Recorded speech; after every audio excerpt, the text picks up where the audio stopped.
Greetings, One Love family. It's your guy, Seth Guru Baxter for Maker's Bar Podcast Bureau, where we are creating 1 million leaders today for tomorrow. I got to tell you, today I've been waiting for this particular interview. We have a multi-hyphenated businessman, Peter Blikian. I'm going to mess up that name. Forgive me, Peter. But I have been looking forward to speaking to this gentleman. He comes with a wealth of knowledge as far as his multifaceted business knowledge and experience. And my goal here today is for him to share some of that with us, his path, his journey, getting to where he's at, and giving us a little insight to his mindset as a business professional. He is also one of the gentlemen I've been thinking about for a while to give some of the younger gentlemen, younger entrepreneurs, an insight into how a younger person like Peter himself has gotten to where he's at. Maker's Bar audience, please welcome Peter today. Peter, how are you doing today? Doing well, Seth. Thank you. Thank you for having me today. Absolutely. It's my pleasure. I've been looking forward to this, my good friend. So I thank you for making the time for Maker's Bar and for myself today. My pleasure. Thank you. Absolutely. So Peter, tell us, where do you hail from? Born and raised in Los Angeles, 41 years old. Come from Armenian descent. My parents, I'm Armenian. My parents were born in Armenia. Grew up middle class. Great childhood. A very tight knit family. A lot of cousins, a lot of friends, and went to a private Armenian school from pre-K all the way to 12th grade. After that, I went to UC San Diego for a couple of years. And then I transferred to UCLA, where I got my bachelor's in civil engineering and a minor in mathematics. It's kind of been my journey. Sounds good. So in mathematics, so might you have been one of the young men that people would try and cheat off of their paper because you were so brilliant? All the time. In high school, I was big time math nerd, whether it was algebra, calculus, pre-calculus, whatever. But that's kind of how my passion for numbers kind of evolved, because it came very natural to me, and it plays a huge role in my businesses today. Just that's kind of the focus that I put in is the finance, the accounting kind of departments of my businesses. That's where I put my energy and my focus in. Peter, for some people who don't quite understand civil engineering, can you give us a little insight into that field, please? Sure, of course. I mean, the civil engineering in itself is very, very broad, right? It's the design and construction of various types of structures, whether they're, regular homes, big buildings, bridges, roads, dams. So, but usually when people go into civil engineering, they find a particular niche that they want to go into. For example, structural engineering of single family homes is like one niche that could someone get into, but that's part of civil engineering as a whole. So my area of focus was initially, actually, when I went to college, I wanted to be an aerospace engineer. I took one class and I was like, this isn't for me. This is rocket science. Elon Musk kind of crazy stuff. So after that, I switched to civil engineering, and I figured this is more of something that I could align with and possibly, do business in the future. It didn't work out that way, but it still worked out pretty well, especially, I worked for the city of Los Angeles for about 18 years now. I just cleared 18 years in September. And congratulations. That's kind of been my day-to-day job, even though the businesses take a lot of my passion, but that job is still something where I utilize a lot of the skills that I from that particular job. I utilize the skills in business and vice versa, because a lot of the job entails like management stuff. It's not really engineering design stuff. So, I make sure that I utilize skills in both aspects. So when you mention management, is that also having to hire a, pardon me, a staff of sorts and employees? Not at my level. It's I'm an associate too, and that's kind of been at this level for a while. I don't know if I'll ever, promote. It requires a certain level of exams and stuff. Yeah, I have to be a professional engineer, so I could have license and stamp plans and review certain things that I could review myself without a superior or supervisor overseeing me. But because I've been so kind of engulfed in the businesses, I've really realized that my passion is business, and not as much as engineering. And that's why my career path evolved, where sure, I'm an engineer during the day to day, but really my passion has been the businesses that I've either created, founded. Some of them have been family businesses, but putting people together, putting teams together, putting sets of procedures together. That's kind of what I realized that's my calling, really, in terms of a career path. I'm curious. So you mentioned as far as business is where your passion is. What do you think gave you that spark or that trigger to, since your chosen profession was a civil engineering, what do you think gave you that passion for business and starting businesses? Was it a mentor? Was it a parent figure? Or how did you get that love? How did you find that?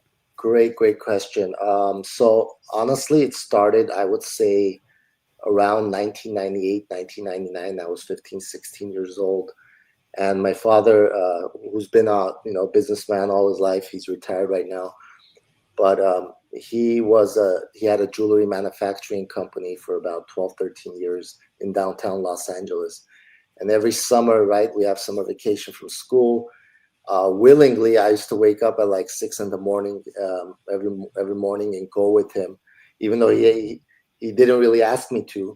He said, "Enjoy your summer, stay home, play basketball, do whatever, go see your friends and whatnot."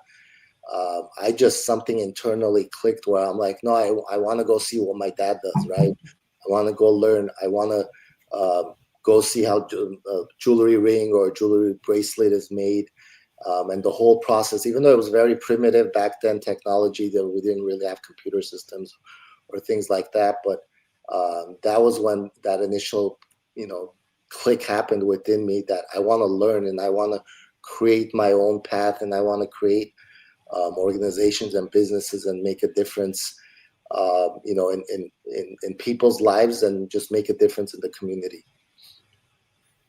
And when you say make a difference in the community, what were some of your loves in the community you wanted to challenge or make a difference in there? What were some of the things you saw as a need that you wanted to give your attention to? Well, that business really was not as community based, right? It was just like a small little factory in downtown, but it gave me the opportunity to see firsthand how employees come together, how the jewelry process works, how the sales process works. My dad pretty much took me to the meetings where he had to go sell the stuff to the wholesaler and whatnot.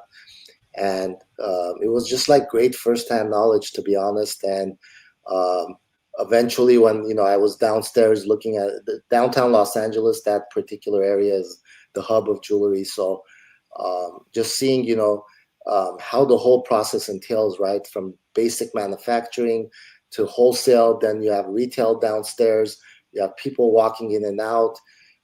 It just taught me a lot, and then I kind of incorporated my love of numbers from that early age. Obviously, there was no calculus or algebra, but basic numbers, basic counting elements, and things like that. That I was truly fascinated by it. Numbers had always fascinated you as a Always. portion of your, yeah. Now, so your father gave you that spark with seeing him do design, or I'm sorry, work in the jewelry district. So that's what kind of gave you that love for passion for creating your own businesses. Yes, I could say What was the first? that's when it Oh, go happened. ahead. I'm sorry. That's when it Oh. happened. What was the first business you created? So probably I would say about 6, 7 years after that. I was, I think I was still at UCLA. I was like my third or fourth year, and my father got out of the jewelry business. He sold that and he left, and he was kind of looking at a different venture. And his idea was to create a kind of a retail space and a warehouse element and sell, vodka, wine, and spirits. Just being of Armenian descent, we like to drink, and not necessarily in a bad way, but we like to get together with family, friends, and drink. And so he wanted to create a small warehouse and kind of, have a small store and give discounts to people, and so people would know, like, it could be a staple in the community, so to speak. And it It was didn't kind work of a out. gathering spot, kind of a Not gathering gathering spot, spot. but at the same time, a retail spot as well. And I was, 21, 22 years old. Um, we thought we could do that business, so we rented a warehouse space and whatnot, but then realized that um, that particular space didn't allow for retail. So we had to kind of pivot on the spot. And I was like, the internet was kind of new, so I went online and I went on this website. I found this website called International Beverage Network, IBN. I'm not even sure if it exists still, but I saw that a lot of manufacturers, or producers, I should say, of wine and spirits, based out of France, based out of all these different countries in the world, were promoting their brands and looking for importers and wholesalers. And that's when I'm like, okay, we could pivot this, where let's create our own brand. Let's get the import, wholesale, license, all that taken care of through the alcohol. It's called ABC, alcohol beverage. I'm not sure, the whole term, I'm but familiar. yeah. So we pivoted and we created our own brand of vodka and our own brand of cognac. It was called Patriot Vodka and Hemery Cognac, and we were basically going door to door, selling to liquor stores, to Armenian banquet halls, and things like that. And um, that was the first business I could comfortably say I created. Yes, it was me and my father doing a lot of it, um, co-partnership in a sense, but uh, I went online, I created the logos, I did a lot of the administrative and the accounting and elements without knowing, honestly, anything. It was just learning on the fly. A lot of errors, lot of things that when I look back, I kind of laugh now, but I wouldn't trade it for the world, right? It made me who I am. It gave me that first-hand experience, and until now, I would say at least 2, 3 times a year, I think about that. And when we're having dinner with family and stuff, I always talk with my dad that those were some interesting, good days that we always think about, because we've evolved. I've personally evolved so much since then. It's what I would say 20 years ago, and that was my first starting point, so I'll always cherish it. Peter, you actually bring up the very point of Maker's Bar is talking to entrepreneurs, and you had a true entrepreneur spirit since your youth. And what you just described is that entrepreneurial edge and spirit. You had this umption to go forward and create a business, and that's part of what we're hoping to do with interviewing and speaking with people like yourself. So you had that go get it kind of attitude, and I definitely can appreciate that. I didn't start my first business until I was 31. I had been working for other people, and I value and admire just where that comes from, and that's what I'd like to be able to help encourage younger people from the age of 19, 15. What would you say is the secret if they don't have a natural instinct at becoming an entrepreneur? What would you say is a way they can trigger that within themselves? Honestly, for me, the number one thing you need to do, I would say 2 things at least for me, is have like an open attitude and an energy that you don't know everything. You don't know anything, especially when you're starting. So you have to have that adaptability element to kind of do whatever it takes. For example, sometimes I had to do sales, and I'm horrible at sales. Even in I'll get to later when we get into my businesses.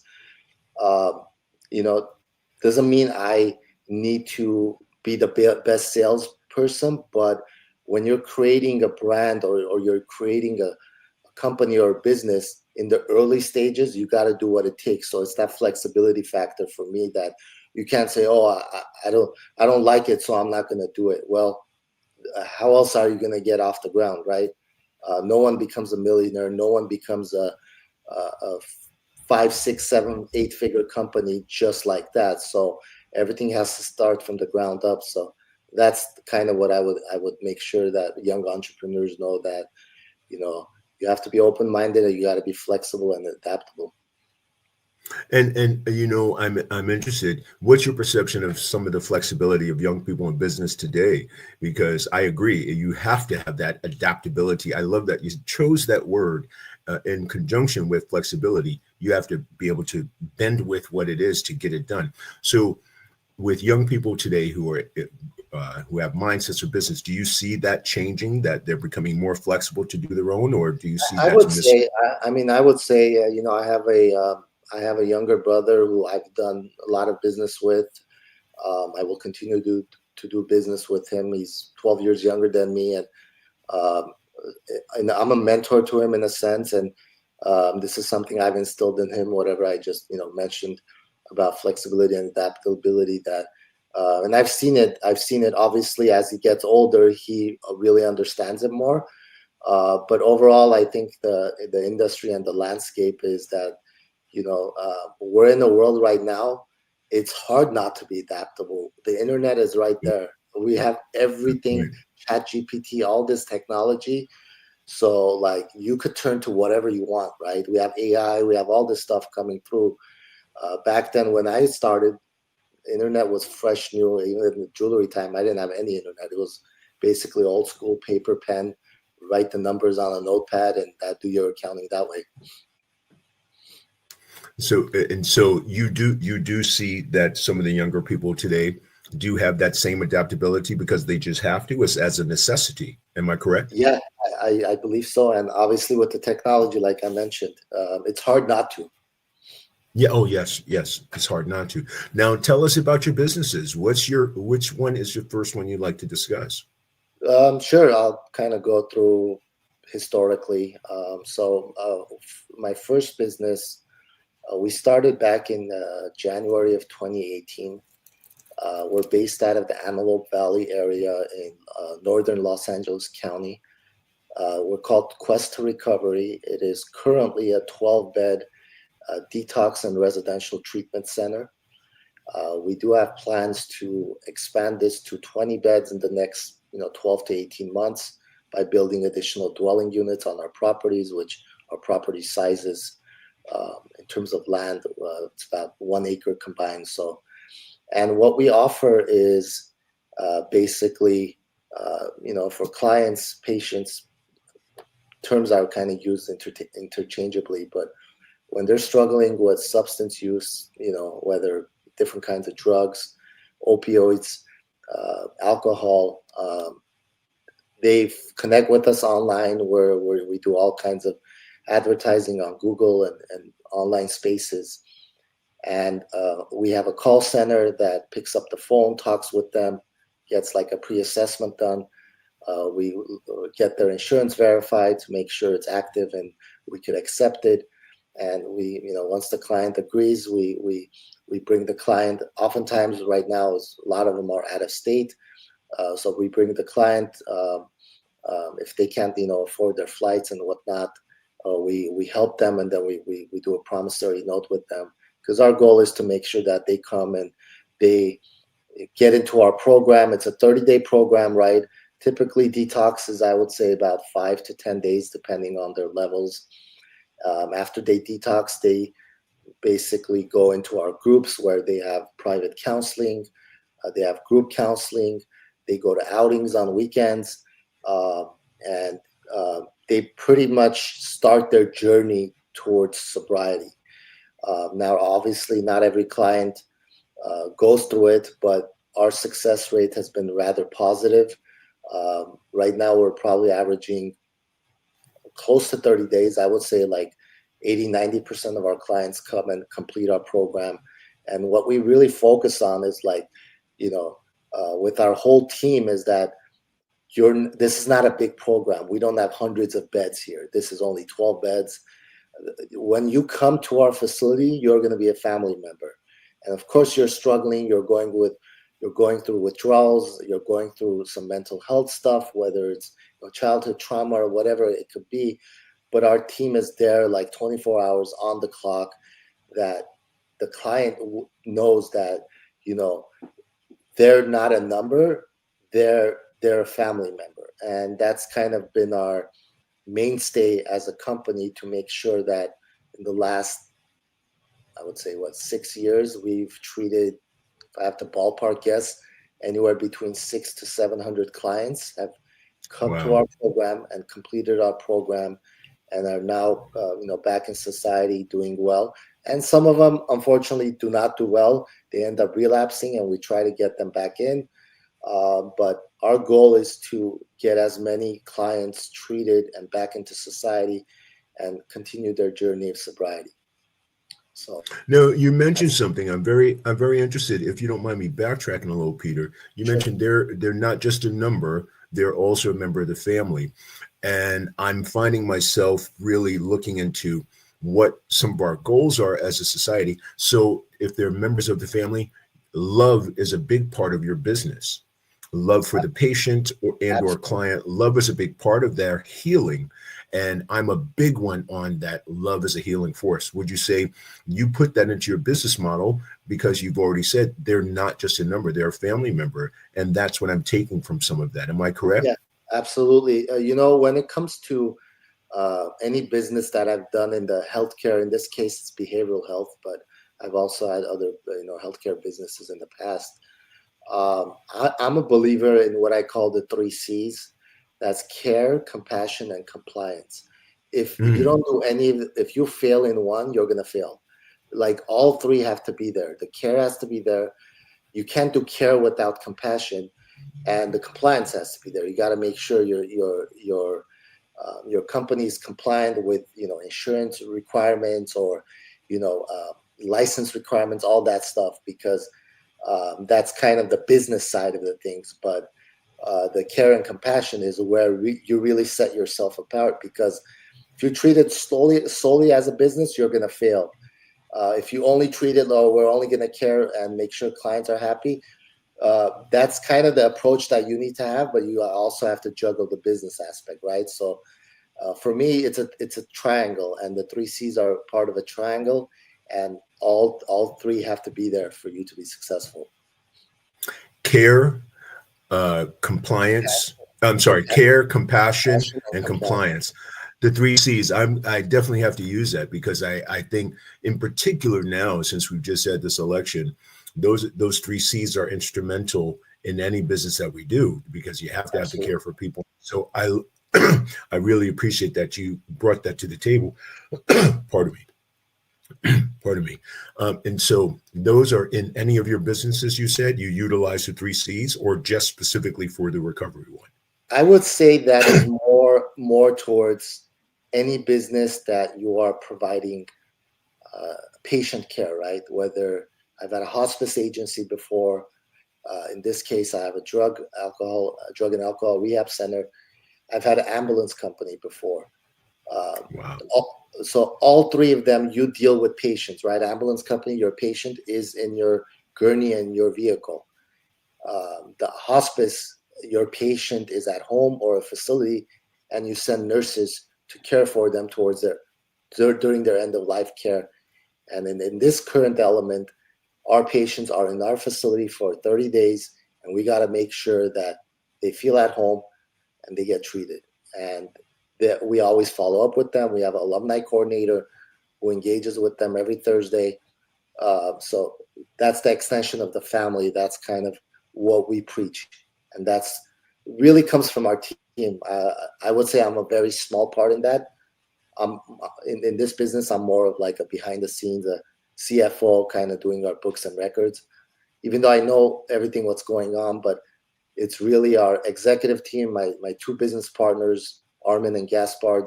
Armin handles the day-to-day operations, Gaspar handles the marketing, and then our whole clinical team with our program manager, our clinical director, our counselors, our therapists, and that whole team.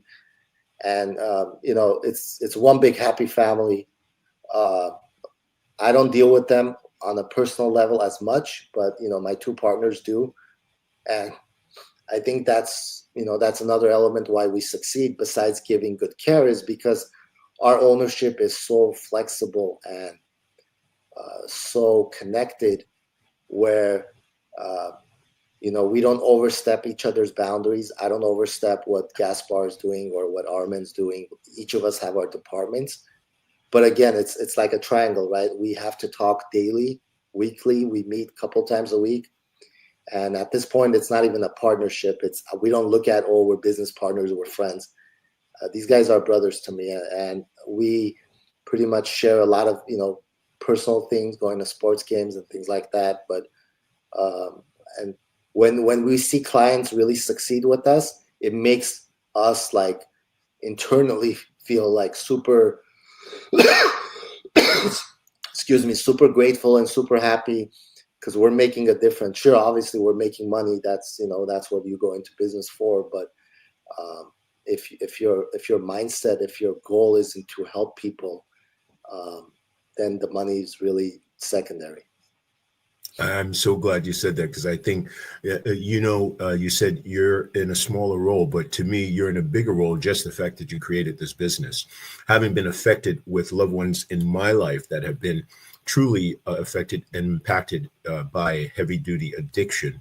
I thank you for your role in creating that, because your the role three of us is created together. We're three co-founders, but yeah, yes, everything that comes from the business, I think the whole team plays a role. So that's just one element of business. No one could do it by themselves, right? You need the right people. Absolutely. And then I may ask, what got you involved? What got you interested in creating a business like that? Honestly, it came from I was married at the time. My ex-wife is a psychologist, so I was looking to buy an established drug rehab not too far from where ours is, about 20-25 miles south of that. And at that time, me and the guys, we were kind of reconnecting. We went to the same high school, same Armenian school, all of us, but because they're a little younger than me, we weren't close friends back then. So we reconnected and we started seeing each other, and Armin and Gaspar convinced me, like, no, man, we got to do this together, because they had the business side and they were looking for a finance guy and possibly a clinical person, with my ex-wife was. It didn't work out that way. I got divorced shortly after, but my calling, I always say, probably the reason I married her was my calling is this business, to be part of a business that helps people and treats people and gets them, clean and back into a sober lifestyle, so to speak. And I'm a believer that things happen for a reason, and I am too. I certainly am. that's I agree probably with you why there. things happen. Because right now I don't even look at, like I said, I don't look at them as partners or friends. It's brothers, it's family. I get that. And it's interesting, having been married myself and now divorced also, and we're great friends now. But you mentioned being married to her was part of your calling in this particular role. And I find that fascinating, because everything happening for a reason. I feel the same way with people that come into our lives. So it could be our loved one, our spouse, or significant other. But you getting married, and she was a psychologist, led you into this field. Yes. And I think people are placed in our lives for specific purposes, and not just phases, but how that gives us direction in where we're going in our life. So it's very fascinating you chose that. Or I'm sorry, you chose to share that with us, that she was part of the impetus for you to come into this business. Of course.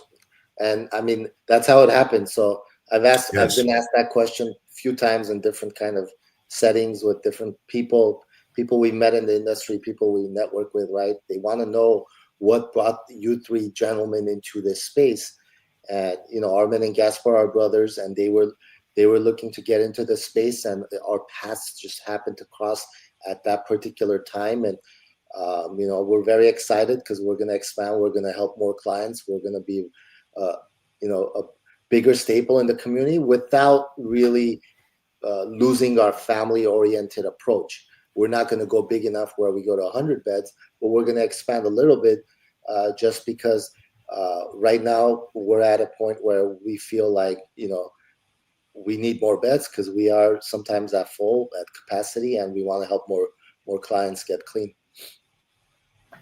And tell me something. You said it's only a 30-day, so it's 30-day turnaround. They enter your residential facility. They're only there for 30 days, and then you do follow-up after the 30 days. Patients typically don't stay longer than the 30 days. That's just because, if we had our say, we would stay them maybe 45, 60 days, but insurances don't authorize these days. They've kind of been more strict. Years ago, they did. So after 30 days, their plan is to either, if they don't want to do aftercare is basically going to outpatient treatment, where you can have your, go back to society, have your job, but you go back and be part of groups, a few times a week. But we do have partners in the community who have, aftercare, outpatient centers, intensive outpatient centers. So if a client wants to stay local and continue to go IOP, that's something where we give to one of our partners, and then we, obviously we make sure we partner with centers that kind of, fit our beliefs and fit our model, like kind of family-oriented, smaller centers, and it's working out. Also, we are, possibly looking to maybe go into that space, into the outpatient space in the future. We don't know yet. But also another good part about our program is that my partner, Armin, is a partner with another friend of ours, and their business is called Quest Behavioral Health, just like ours is called Quest to Recovery. But theirs is a residential treatment for primary mental health issues. So, and sometimes we have clients that they come to our doors. We realize through our, assessment and our clinical review that they're more primary mental health and they're not really struggling with substance as much. So we'll refer to our men's sister facility, and vice versa. Quest Behavioral Health could refer to us if they get a client that is more substance than mental. So that's another, comes back to the term that I use, right? Adaptability, flexibility. That's right. That's right.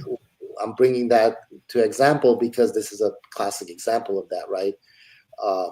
You need to be adaptable. You need to be flexible. Just because in every, business category, in every business industry, things change and you got to adapt with it. You got to. And going along with those lines, since this started, you started other businesses right after this. What was the next business you started after this one? Actually, my chronological order was off, but before this, we had an ambulance company, my family's ambulance company that I touched on a little bit. That was from 2008 to 2016. When we sold that, just that same month, I purchased a laundromat in the Jefferson Park community of Los Angeles in 2016, October. And we still have this business. My father and my younger brother have been managing this business for the last 8 years. This is the type of business where it does not compare to anything in healthcare or anything in the tech space. It's rather simple, right? You have customers doing their laundry. We have machines that accept quarters. We sell some soap in our small little market. We do fluff and fold services. So from like a business point of view, it's very simple in terms of management, not as much, day-to-day headaches, if I should use that word. But that's okay. But the importance of it cannot be overlooked because For sure. we are, the community obviously has several laundromats, but the business has been there since 2012. So about 12 years now. And, Yes. in our radius, in our circle where our customers come to us, it's like everyone knows my father, for example. They know that the man is the manager of that business. They've known my younger brother too. And so I'm going back to that family element. It becomes where Yes. it's family, right? We see, Yes. like, they see these customers. On average, a person does laundry once every 7 to 14 days, depending. So we see these people every 2-3 times a month. That becomes family. There's family members you don't see for years, and that's kind of the satisfactory uh, uh, joy that this business brings. It's a very simple business, but they come with a smile. They leave with a smile. They have chatter. My dad checks up on them. Some of them that he's personally known. When they drop off their fluff and fold order and they pick it up the next day, it's packaged all nicely folded. And that's not for everyone, but some people, the ones that could, afford it, and they don't want to do their own laundry. So, there's joy in that business, just like there's joy in this other business, but they're two different kind of joys. You're doing two different kind of things, but both are helping the community.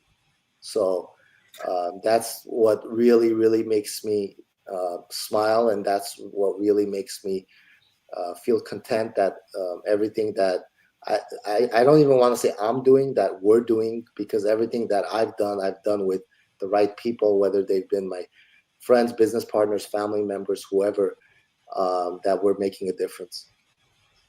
Well, you also mentioned something very fascinating. You said joy.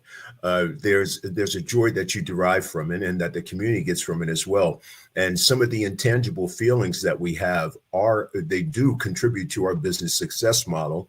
And not only that, but we radiate that to the customers that are part of those businesses. And I'm really glad that you mentioned joy as one of those. So you mentioned the 3 C's: care, compassion, and compliance, and then joy as well. Those are feelings that we have as people. We want to have them within ourselves. It's even more of a blessing to install those in our businesses. And you're right, it does create a contribution to the community. So there is joy there. And I'm glad you mentioned that as well. Absolutely. Without it, you really can't feel like you're doing something positive, right? If there's no positive impact, or there's no positive outcome from it, then what's the point of it, right? It's not only to make money. Absolutely. It's the point to bring some sort of a product or some sort of a service in play where it makes a difference. And it has to. I think I found that myself. Once I did start creating businesses myself, I found that I had to have a joy and a passion for it as well. And it's not just about the money. It's good. We want to create money and resources and revenue, but there has to be something else that contributes to it. And I think that's a big part that is not spoken about enough, that those are things that are instrumental, and not only given lip service to. Absolutely. Yes. And then the next business that you worked on. Recently, it's not. I wouldn't say it's a business. It's more of a investment partnership, I would say. It's about 3-4 months. The company is called ChargerGoGo.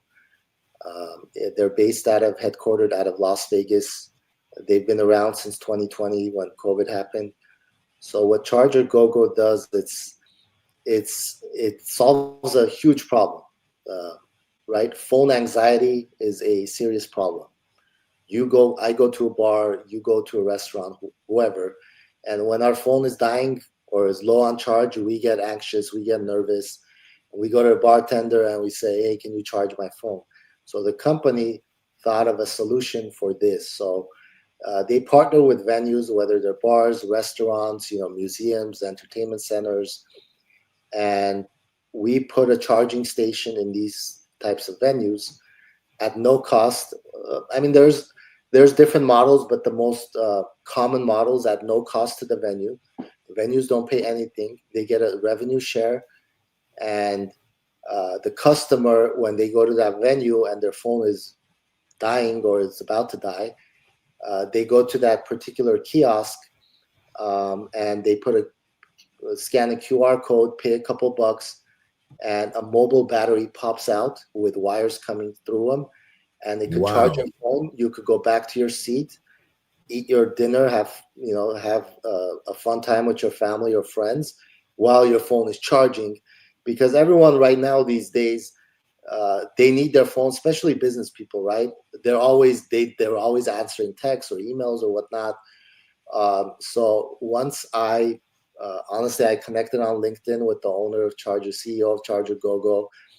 She was gracious enough. She comes to LA a few times a month, gracious enough to spend 2-3 hours with me at a local coffee shop. And I was just mind blown. I was just mind blown on, why I didn't think of this, or a bunch of other people didn't think of this, because it's such a, obviously It's incredible. Seriously. the technology in itself sold me, because their technology is like super, super, high end. We all have apps that we see each of our venues, what they're doing, the usage and all that stuff. But then, you know what, like, I was like, I would love to be a distribution partner. Right now I have about 30 stations here in the area, and I'm kind of taking my time and not trying to get to thousands and hundreds of stations, but kind of enjoying the process and meeting different types of people in that space, because it's a whole different space, right? It's very different from laundry. It's very different from It is very mental different. health. But ultimately, the reason I invested, and I'll get to another one of my principal cores, is, and this is not me, I've learned this from Shark Tank. I'm not going to lie about it. Shark Tank is good, dude. I've learned so much from Shark And Tank that's myself. honestly, So these three principles are what made me invest with, become a partner with ChargerGoGo, is people, process, and product. When I saw the people and who she is and how passionate she is about her technology, and then she told me the process and how she got there, how the whole, she owns the technology behind it. She has the factory in China, and then the product it sells itself. I was like, I would love to be part of this. I am even though it is not my business, I am very passionate. I have a very close relationship with the CEO, and I want to see ChargerGoGo go from, right now we have about 4,500 deployed stations nationwide. I want to see us get to about 250,000 in the next 3-4 years. And I know we will get there, because the market space is massive. This is a easy thing for venues. They don't pay for it. They get a couple dollars a month. They make some money off of it too. And the most important thing is, their customers, their guests, their visitors, they spend longer in their establishment. So why wouldn't the bar want the customer? If the phone dies, chances are the customers can say, oh, I got to go in my car because my phone's dying. But if it that's makes so extended, much sense. It's so if that's extended practical. by an It's hour just or so two, practical. they're going to get more Yes. drinks. They're going to stay longer, and it's going to benefit the business owner as well. It's so practical, and I got to tell you, it's brilliant. It's absolutely brilliant. So you invested in that company? Not invested. So the way the company works is, they have a corporate team. It's all owned by her. She doesn't have any investors, but we have distribution partners. They have over 1,000 distribution partners, and each distribution partner builds their own portfolio, and we do a profit share with the company. And that's, right now I'm focused on building my portfolio, but I'm also really, really trying to hopefully get into some big chain accounts, like, the Dave and Buster's of the world, the Sky Zones, the Hooters, the Buffalo Wild Wings. Obviously, I'm working very hard. I don't think it's going to happen overnight. It could take me years, but I'm not going to stop. That's my nature. And I'm a believer in the technology.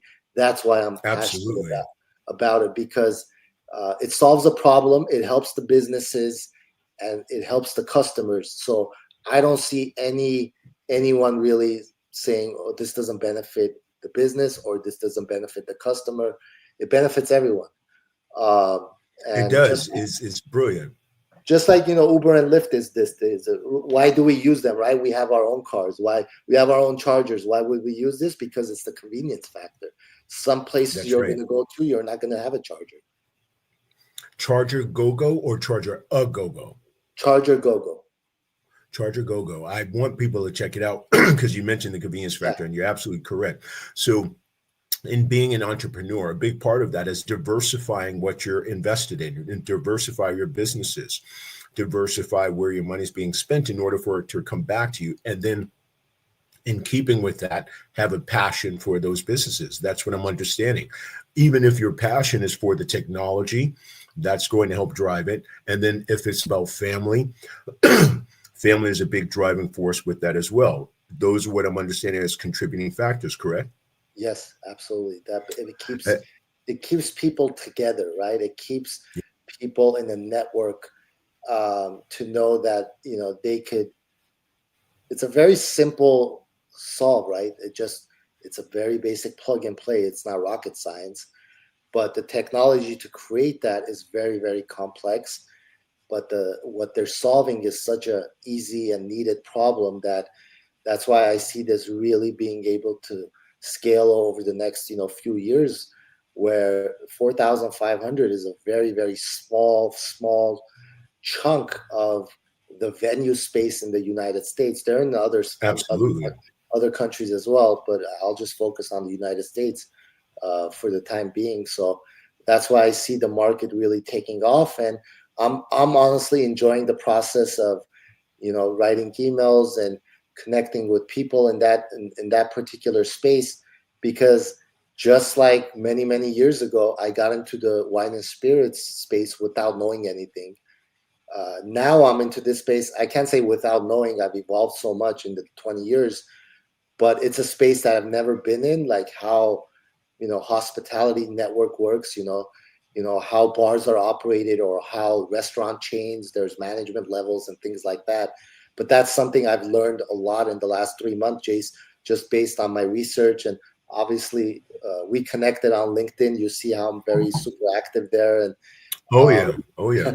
so I love that, that opportunity to connect with people, network with people, establish relationships, be a mentor to a young entrepreneur. All these, things that just I'm blessed to be part of, really. You said blessed. Does that imply a spiritual portion in your life, that you have a spiritual belief system that helps to let you acknowledge your blessings? I wouldn't say really super spiritual, but I'm very aware. That's the term Aware. I would like. I'm always very aware. Sometimes during the day, I don't. There's so much going on where I'm juggling text messages, emails, things like that, phone calls.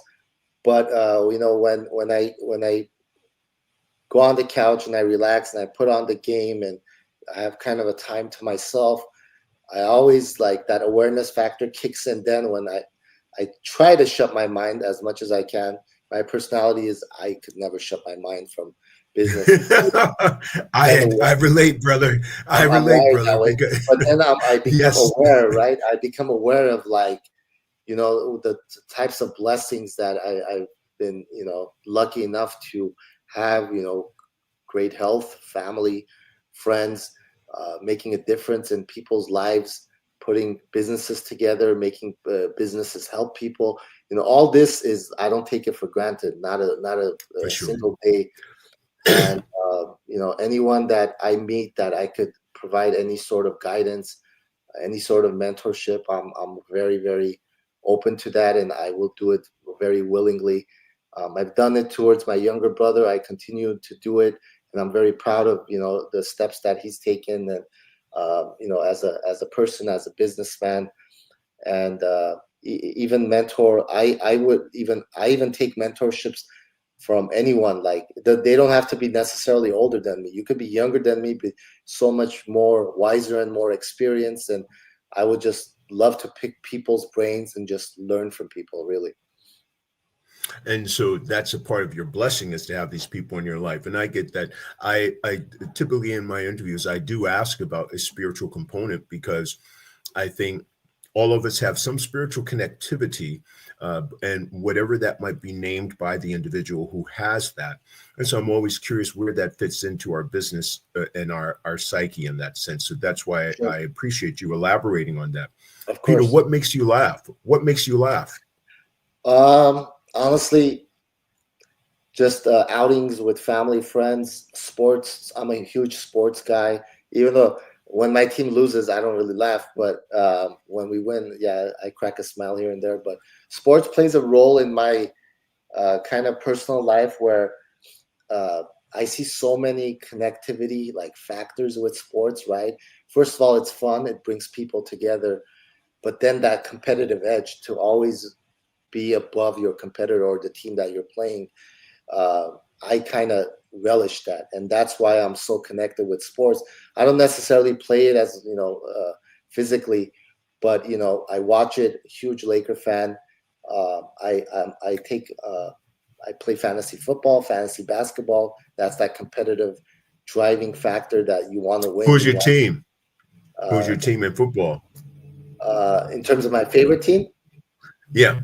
Honestly, I don't have a favorite team. Obviously, being an LA guy, I root for the Rams, but I don't really have a favorite. Now, if you ask me basketball favorite team, diehard Laker fan since age 4.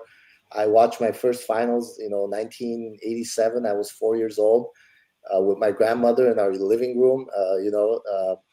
So that's kind of my fondest memory of my childhood. I vaguely remember it, not so much, but ever since then, I've been a diehard Laker fan. It's very, very passionate. Not the Okay, best, so Peter, yeah, not the best time to so be a Laker fan right now, but we'll get there. no, I was just gonna say, Peter. I was just gonna say, bro. Yeah. Wait. Okay, so here's the other thing, Peter. So Dodgers and the Yankees were just in the World Series. Who were you rooting for? Oh, of course, Now, Dodgers all day.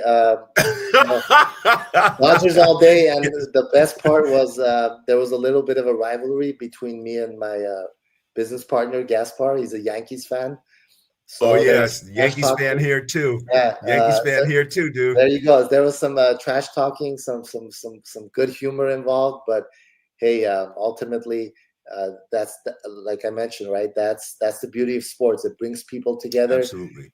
Some trash talking is fun as long as you keep it respectful and you keep it That's right. humorful. But there's so many elements with sports that I love, and that's kind of my how do I escape from stuff is through sports. And that's actually a very good escape plan. And I don't even know if escape. Sometimes I tend to look at our escapes as just a respite, just a Yes, rest to give our absolutely. minds that. And so I get that. And I think it's very important to have those kind of components in our life where we can take the break, because like you, I feel there's so much that we can put our attention to. It's hard for me to stop my mind. Now, for me, it's prayer, and then it's also quiet, and then it's hiking. I really enjoy hiking. And then there are some sports. Now, I'm a big boxing fan and a UFC fan, though I'm a big peace and love hippie kind of Jesus guy. I love UFC boxing, UFC and boxing, and then football is another one. So those are things that are a big part of that. And then I even find I don't get to do it as much, but reading is a big portion of that. Now, is reading a part of your education? Do you absorb a great deal of books, or no, not so much? Not so much. Just something I've always thought it's been kind of in the back of my head to get into reading and things, but I think it's just my personality. I'm just so kind of wired, and I do so much Yes, reading throughout the day, whether I'm right reading emails, reading business associated things and things like that. That for me, my escape has always been sports from a childhood, and got hiking it. is great. That's something I should probably get into. Um, but ultimately, it's the very simple things: seeing my family, seeing my friends. My actually right now in the current state, my biggest source of smile and happiness is my 18-month, well, she's 20 months now, 20-month-old niece. So spending time with her, playing with her, talking to her, laughing with her. That is, and I have my second niece on the way. She's coming in December. So Congratulations. thank you. So they're it's no different than having my own. The connection, the love, For sure. everything that I feel towards her is just I can't put into words. I can see you smiling already, and I Yeah, definitely relate to that, bro. And you know what? You mentioned a running thread through our conversation has been family and the portion that family plays a role in your businesses. And I can see that, and you see the fulfillment it gives you. And even when you lit up in discussing your niece, I certainly can gather that from that. And for me, that's a big part of it as well. Part of my spirituality, I do personally have a belief in a higher power, in God, but my family is also a big portion of that, and so I definitely can relate to that. So that's of what course. brings you some joy. What's the one thing that you find the most challenging about business? Oh, great question. Um, if I have to put like one thing, I would say the fact that the business has to come before you personally. Always, always, always. Mm, I have not heard that yet. That's very interesting, And this is Peter. not, Please this is not, elaborate. I don't even really mean in a negative context, right? Yes. Before a business takes off, your employees need to make sure they're getting paid, they're happy. Before you take a dollar home, you got to make sure that every customer is happy, everyone, and then you're the last piece of the puzzle, right? You're the last as a business owner. That comes last. Um, while that is absolutely the way to do it, it is challenging because when you start or operate a business, you have to be disciplined enough to understand that. And not every business owner has done that historically. A lot of business owners have taken profits too early, have put the business at a financial, I wouldn't say whole, but not as financially healthy as the business needs to be for sustainability and growth. So for me, the challenge has always been that discipline has to be there to keep businesses healthy. You come last as a business owner. Your profit, your pay should always be last. And I'm so glad you said that, Peter. I have not heard it put that way, but I think that's where we do all know that the business does have to come before you in that sense. And I'm so glad you put that in words, because I think, again, I think we all know that, but I don't think I've heard anyone articulate that. So I'm glad you pointed that out. Of course, of Peter, course. if someone wanted to reach out to you for some advice and or mentorship, how would they do that? Would it just be via LinkedIn, and or what else would you like to give out as far as information for someone to contact you? Sure. LinkedIn, I'm very active, so it's the very pretty straightforward way to get in touch with me. But they could also email me at pblikian@gmail.com. I don't even mind sharing my cell phone number, 818-738-5355. They could always call me, shoot me a text, email me, LinkedIn message me. Whatever I could do to help people, meet people, network with people, I'm very open to it. Peter, I got to tell you, I really appreciate that. That's a very bold thing to give your cell phone number. So I do hope you feel comfortable with that. And you Not a wouldn't have problem. done it if you did. Not a And, problem. a big part, as I mentioned in our prior conversations, Maker's Bar is trying to create the 1 million leaders. So you inspiring mentorship and making yourself accessible is extremely valuable. And I really appreciate you doing that. My pleasure. Thank you. Thank you, Seth. It's truly Oh, an honor Peter. and a privilege to be on this platform. I know when we connected, me and you shared a laugh, right? I told you I'm super shy, but Yes. you convinced me, and I told you to give me a couple weeks, a month here and there. I thought about it. This is probably one of the not difficult because it's very organic, very natural. But me being not, I don't do too much public speaking and things like that. But this was a great experience, something I'll remember for the rest of my life. And honestly, I truly appreciate the opportunity. Peter, I thank you. And you know what, brother? You did so great, Kat. I couldn't tell that you were shy at all. You just, Thank you, I just thank you, brother. really, Absolutely. I just value it and I appreciate it, my good friend. All the good love to you. I really do mean that. Thank you, brother. Again, thank you, and I'll stay in touch with you, of course. Oh, you're not going anywhere. I love you already, man. I just Of love you course. already. And Likewise, I brother. just Likewise. appreciate it. I'm looking forward to all the great things you continue to do. This is Seth Guru Baxter with Maker's Bar, where we're creating 1 million leaders today for tomorrow. Remember, the love evolution begins with you. You are the first step. Stay woke, stay together, and stay in love. God bless, good people. Peter, thank you, brother. We'll be staying in contact. Thank you, Seth. Thank you, brother. Bye-bye. Absolutely, brother. Bye.